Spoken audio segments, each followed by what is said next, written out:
छोड़ कर गए थे। अरे गरीबू, उठ ले भाई, आजा, अपनी गायों को संभाल ले, तेरी बारी का समय हो गया है। अरे भगत जी, खड़ा हो ले। अरे अरे, इसे क्या हुआ?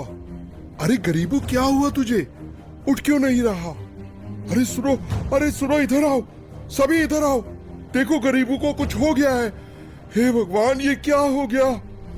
हे भगवान, ये क्या हो गया? गरीबू, भागो भागो, गरीबू मर गया, मर गया।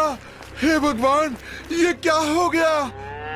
वहीं दूसरी ओर गरीबदास जी महाराज की मृत्यु की खबर जैसे ही छुड़ानी गांव में पहुंचती है तो गरीबदास महाराज के माता पिता अपने इकलौते पुत्र को देखने के लिए खेतों की ओर दौड़ते हैं और अपने इकलौते पुत्र के शव को देखकर रानी मां व्याकुल हो उठती हैं।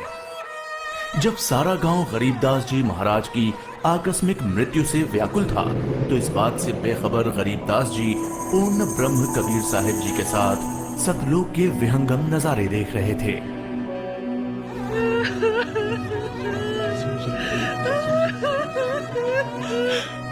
गरीबू को उसी पाखंडी बाबा ने दूध पिलाकर मारा है। हाँ, उसी ने कुछ जादू टोना किया है। देखो ना, गरीबों की माँ का रो रो कर बुरा हाल हो गया है।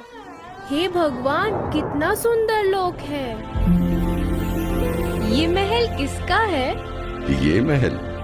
ये महल तो करोड़ों सूर्यों के तेज से भी अधिक तेज वाले परमात्मा का है। चलो अंदर चलो।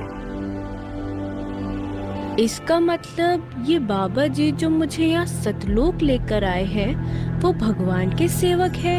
असली भगवान तो ये है। मुझे इन्हीं सिंहासन पर बैठे हुए परमात्मा की पूजा करनी चाहिए। आखिर ये कैसी माया है? बाबा जी पर तो खुद परमात्मा ही चावर कर रहे हैं।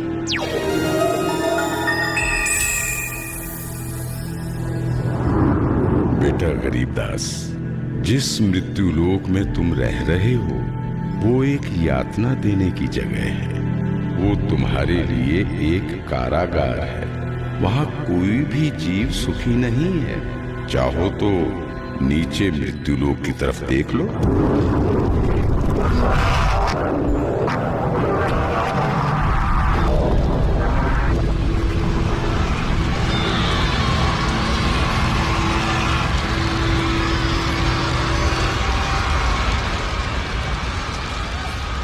यही है मृत्यु लोक की सच्चाई, जहाँ फंसकर मनुष्य अपना कीमती जीवन नाश कर देता है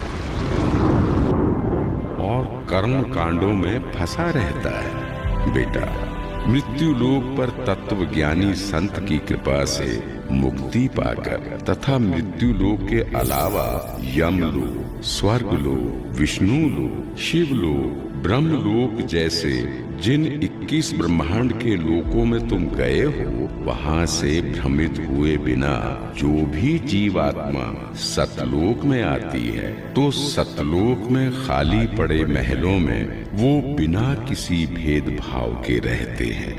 धरती पर वो चाहे राजा हो, रंक हो, नीची जाति में जन्म हो या उच्च जाति में, यहाँ सतलोक में सबके लिए एक समान व्यवहार है। यहाँ कोई जन्म मरण नहीं है, वृद्धावस्था नहीं है, ना ही कोई बंधन है। बेटा गरीबदास, तुम्हारा स्थान भी यही सतलोक है। बेटा गरीबदास, जाओ, अब तुम मृत्यु लोक में वापस जाओ। परमात्मा, मैं उन सभी लोगों की सच्चाई जान गया हूँ। कृपा करके आप मुझे वहाँ वापस ना भेजो। बेटा, तुम ऐसे यहाँ नहीं रह सकते, क्योंकि जब आप यहाँ से गए तो आप पुण्यों से परिपूर्ण थे।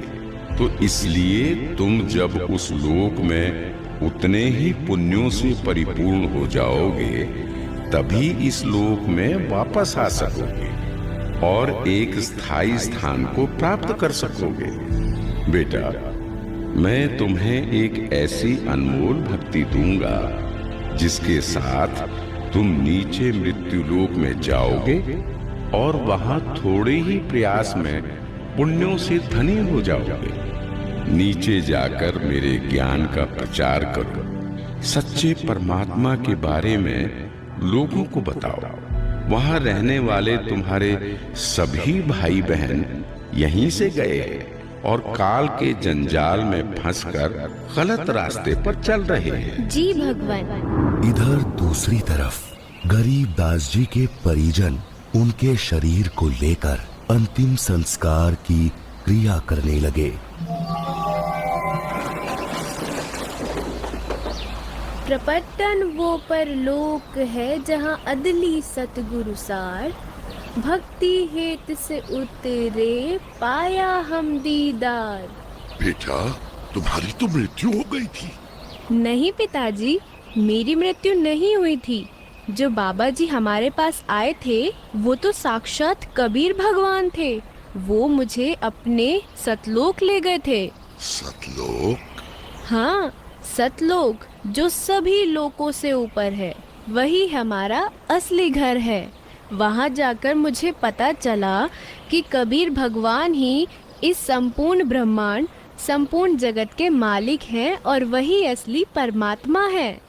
बोलो कबीर भगवान की जय।